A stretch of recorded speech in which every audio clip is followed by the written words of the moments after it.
Good evening and welcome to NTD News. I'm Stephanie Cox. Here are today's top stories. We have updates on the Texas lawsuit. Supporters and opponents have grown quickly since just yesterday. The Georgia State House holds a hearing to review allegations of voter fraud. Among the evidence presented, a video from an election supervisor demonstrating how votes can be altered manually. We hear from a Michigan poll observer. He says he witnessed election workers counting and processing invalid ballots. Morocco agrees to normalize ties with Israel by joining the Abraham Accords. The Trump administration offers something in return. And the Trump administration sanctions a Chinese official for persecuting the Falun Gong spiritual group, the first move of its kind.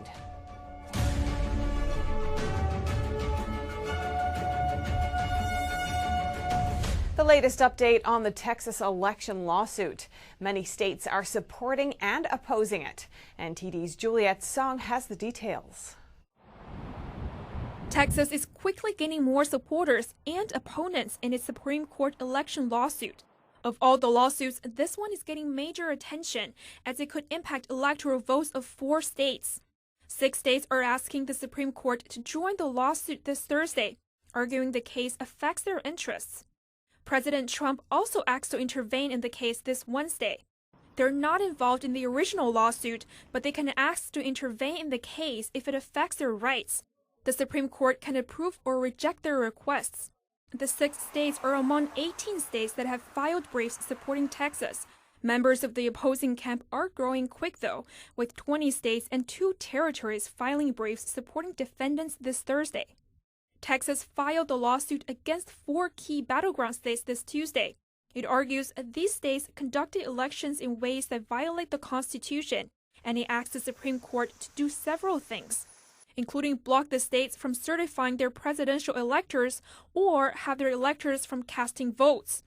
It also asks the highest court to not count the electoral votes of these states and direct state legislatures to select electors in line with the Constitution. The 4 states have 62 electoral votes in total. They submitted their response on Thursday, arguing Texas waited too long to bring the suit, and granting Texas' request would threaten faith in American democracy. Juliette Song, NTD News. Poll rooms poorly organized, security lacking, and systems that support cheating. These are just some of the allegations coming out of today's Georgia State House hearing. NTD's Melina Weisskopf has the story. Lawmakers combed through much evidence at the hearing, and Rudy Giuliani commented on the video of Fulton County that shows an election official sending people home on election night and blaming the interruption on a water leak. The important thing to note, so you're not isolated just in Georgia, is that around approximately that same time in Philadelphia, they closed down, maybe a few minutes earlier, a few minutes later. And one poll monitor told us one of his top concerns was lack of supervision in the adjudication process. A ballot is sent to adjudication when the vote is marked incorrectly or a voter marks a ballot for multiple candidates, which is called an overvote. And from the election director at Cobb County, from her mouth, we got to confirm that they were having overvotes turning up and they weren't sure why they were getting more overvotes because the overvotes were already supposed to have been sorted out. So you've got blue and black pins on the table. You've got mail-in ballots on the table. We're only allowed 4 observers in that one room. In that room, only one observer in the adjudication room. You're literally only lacking motive, and we know that there's motive, so you can be producing overvotes. And while adjudicating overvotes and entering them into the system, the election's supervisor can easily change the vote however they wish. That's according to this demonstration by a Coffee County elections official. Confirm ballot saved, move to next ballot. Okay. So it pulls up the next ballot that needs to be adjudicated. So you made a vote for someone where someone did not vote?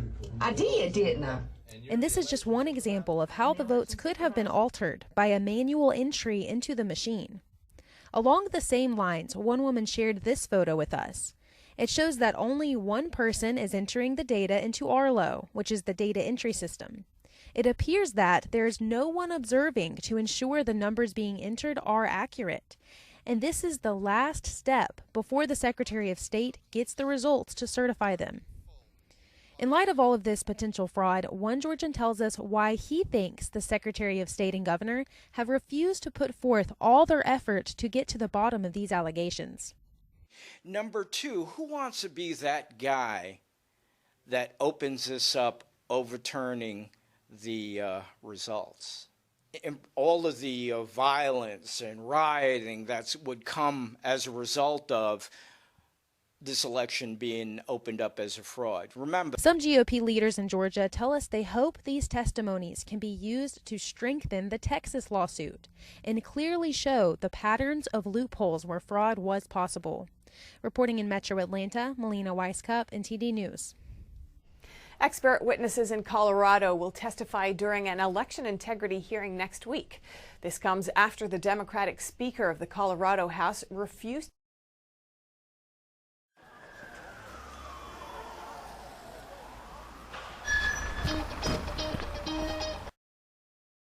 to create a committee to audit the state's voting software. Colorado is also being sued for not updating their voter rolls. And an election lawsuit in Arizona is being appealed all the way to the Supreme Court. This is after an Obama-appointed federal judge dismissed the case. NTD's Christina Kim reports. According to the Washington Times, Arizona Republican Party Chair Kelly Ward announced that the election lawsuit will be appealed all the way to the Supreme Court. Former federal prosecutor Sidney Powell filed the suit December 2nd on behalf of the state's 11 GOP electors and others. Powell's Arizona co-counsel Alex Collodin told the Epoch Times in a phone interview his team is planning to fast-track the case to the highest court. And we've always known that this will ultimately be decided in the U.S. Supreme Court. And so we're ready to fight on and ready to take this fight to the very finish, and that's the U.S. Supreme Court. The lawsuit alleges that Dominion election software was manipulated and other fraud occurred in the state, violating the Constitution and state election laws.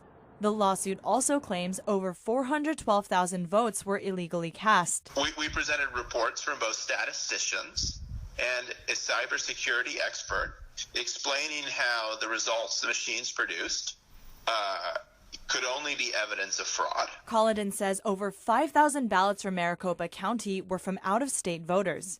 Judge Diane Humitiwa dismissed the case, saying its allegations are missing relevant or reliable evidence. She said there isn't a plausible allegation that Dominion's machines were hacked, but says the team's allegations of fraud are conceivable. Collodin says the judge never actually heard the evidence because she said the claims weren't specific enough. He says it's common for lower court judges to dismiss tough cases like this because he says they don't want to be responsible for changing an election. Powell's team also filed a restraining order to prevent the governor from delivering the certified results to the Electoral College. Christina Kim, NTD News. Joe Biden is heading to Georgia to campaign for two Democrats in the upcoming Senate runoffs. It's the first time he'll be there since his presidential campaign. His team says he'll go to Atlanta next Tuesday. Georgia's Senate runoffs will take place on January 5th next year. Two Democratic challengers hope to unseat Republican incumbents. The races will help determine which party controls the Senate.